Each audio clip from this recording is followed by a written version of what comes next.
No, you know what I mean? Ant was down 2-0 and somehow find, a way to reverse 3-0. You don't hear Cake get reverse 3-0 a lot. To do that shows you, man, that he is really down. Had the opportunity against Beastly, maybe missed out on that game 5, or hey, give me another chance against Cake. So yeah, he's still in it. Has a favorable set now. Yep. Has the set record. Never lost offline to Bbatts. He's looking good. But like we saw with Bbatts and Rungunchu, sometimes these records don't mean diddly squat. So we're going to see how these guys get on.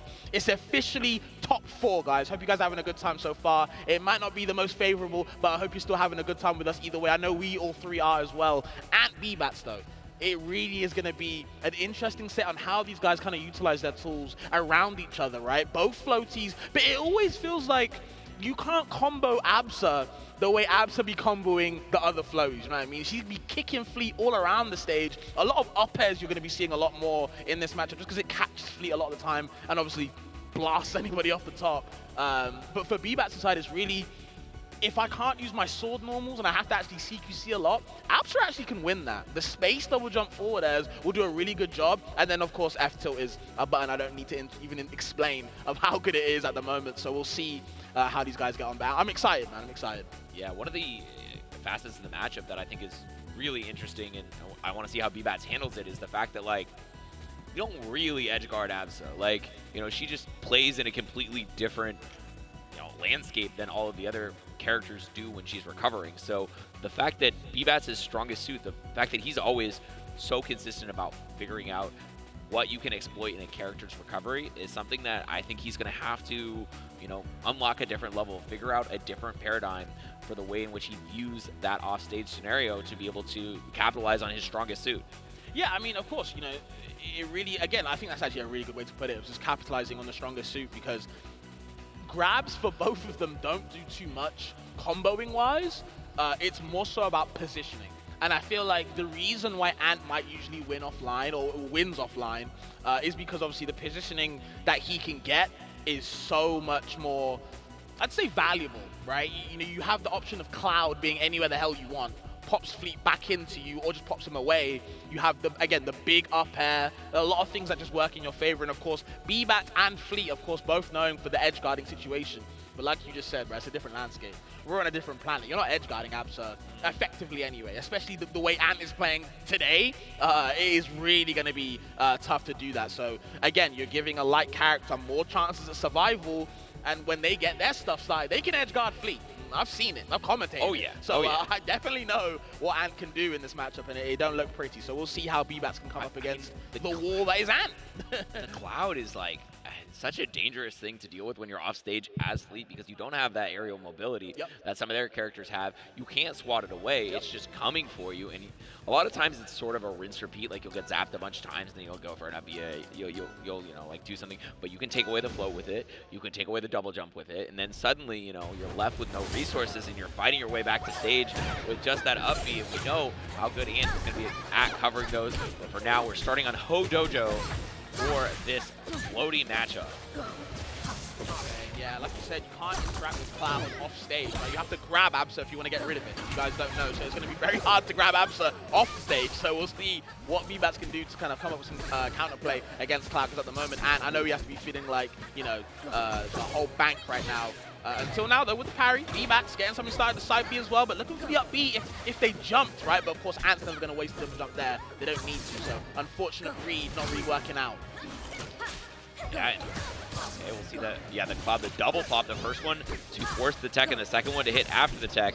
This time, going past that, and this is the edge guarding exactly we're talking about. No tech, and that is the death sentence for you, as now Ant is just looking, like you said, $1 million. Damn, bro, rich. Pressure on the ship as well, but great grab from Bbatts actually, and yep, there's the parry. That's what you want. Put him in a bad position with the back air as well. Reverse though, definitely didn't want that hitbox. Okay, I mean, back air there though. We said it's not like a normal edge guarding, but the way Bbatts is playing right now, he's able to rinse repeat multiple times, still does not get the stock despite getting all of that, but okay, way up in the sky, a second up air does the trick, and we are very even here. as Ant finds an up throw. But like you said, not really about those combos, all about positioning for these throws. It's so funny when you edge guard Absa as Fleet anyway, because it feels very Etalus-esque, where you don't edge guard them to kill them the first time. You edge guard them the first time to get rid of their resources, the air dodge, stuff like that, the double jump for Absa, right, and the double jump cloud stuff. Then you can kind of work on the 4th or 5th attempt to actually get the kill, but by then, Absa's stored enough value. She doesn't decay like Etalus, so it's a little bit of a different story. And Ant taking that stock right there. Bbatts on his last one for this first game. It's a tough one.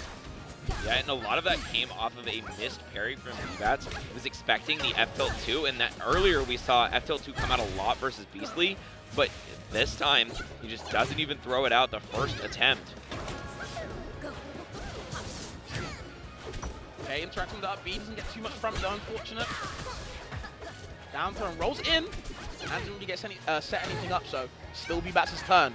No up B yet again, you have to watch out. You're just giving Ant free mobility to kind of run in and punish you in the meat, getting swatted out by the F-tilt. Interesting.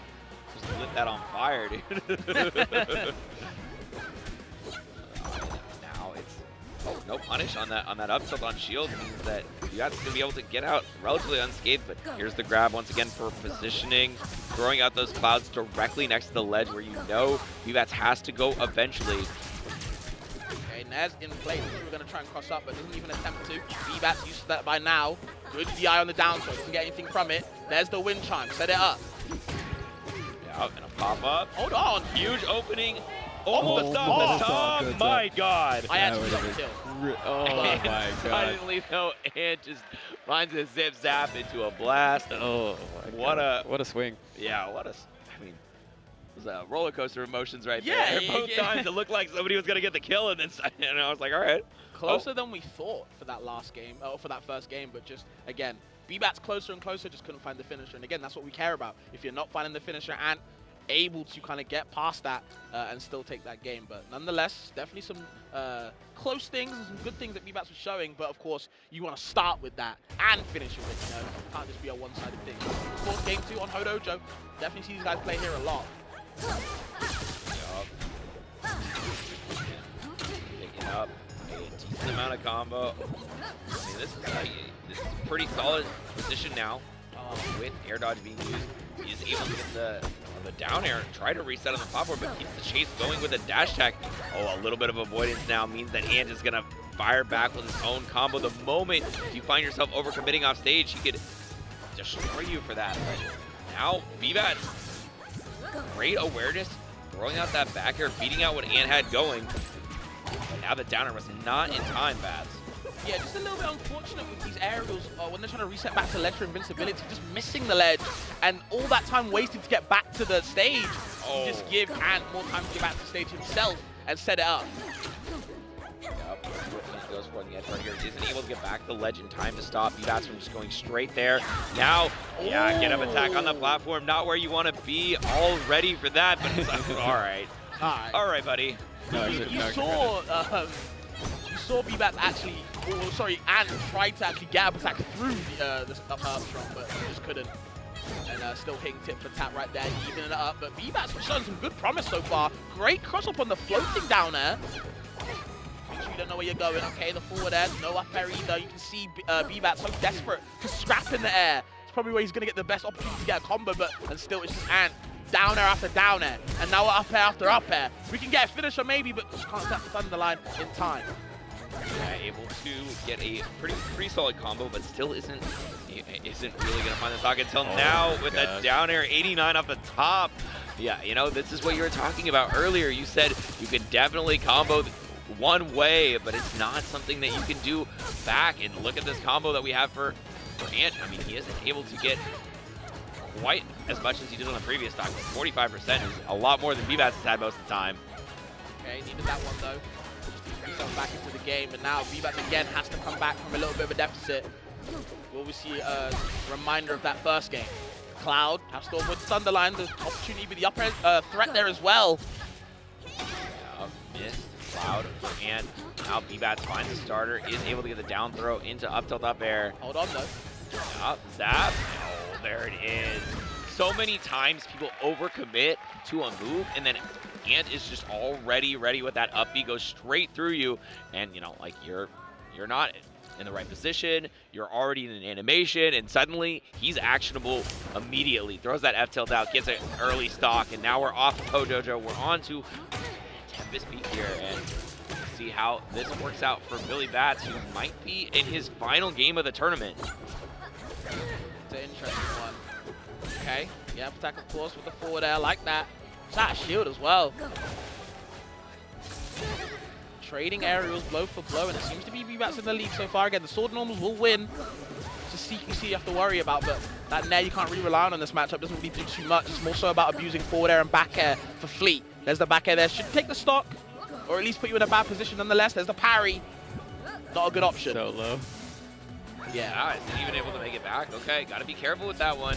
Previously, he sort of got away with it, but this time, not quite enough space to get back. Oh, but that might be... That was just autopilot. There was, that wasn't even on the same part of the stage as it, by the way. That was just straight autopilot. You're going to die for it as well. Man. And right back into this game. You have to choose your habits wisely, man. Have to. Yeah, I mean, you make one tiny mistake like that, and suddenly everything you've worked for turns around. I mean, we've seen how early Ant can kill comparatively as well. Like, Bbatts has gotten some like nice snipes, but he hasn't really been killing with the consistency that we see Ant. Ant has been getting these down airs and lower percent. Incredible parry actually for Bbatts. Sets up for a great situation. It's so funny, they missed it the first time. Said, you know what, I know you're going to pop it. Just do it. Just do it. Hurry up. That's the up air there though. No third one. We can jump away.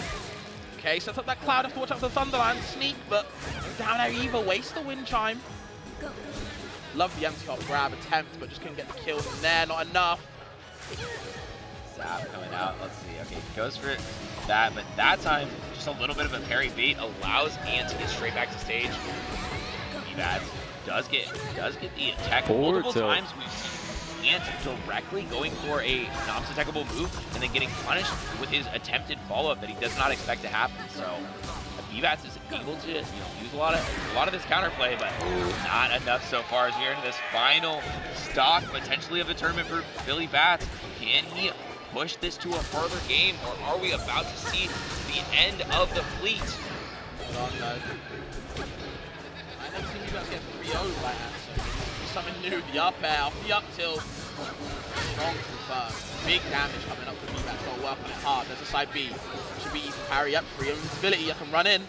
Needs to change now. Oh no. Bad position with the up air as well. There we have it.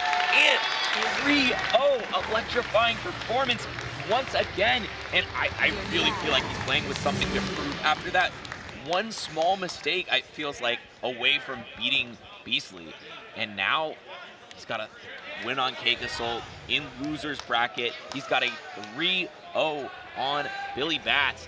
Now he's got to fight Ron Gunshoe to make it to his rematch. Just playing really well, and just the setup for the sequences is what I'm really appreciating. It's not so much that, we keep seeing, of course, the same aerial into side B cloud, into up air. It's more so the way he's utilizing it, the way he's setting it up is what impresses me personally. I just think Ant is so good. Again, at these conversions, I talked about it with Sandstorm at the start of his top 8. Ant is another one of just finding, maybe these sour hits that he doesn't really necessarily want, but still able to make something out of it. Just a strong player indeed. And bro, he can do it. He can very well do it. Of course, Ron Gunshoe has definitely been a thorn in his backside before, but hey, maybe it's a different flower this time. Yeah, he's been the closest to beating Beastly as well. Yep. So I definitely love to see it. Yeah, that was one of the amazing spots where he's just like, all right, I see you committing to something, zip straight through you, able to punish out your option. Man, Billy is so good with these parries too. A lot of times, I feel like people would not have hit those, and it's usually very tricky with this cloud.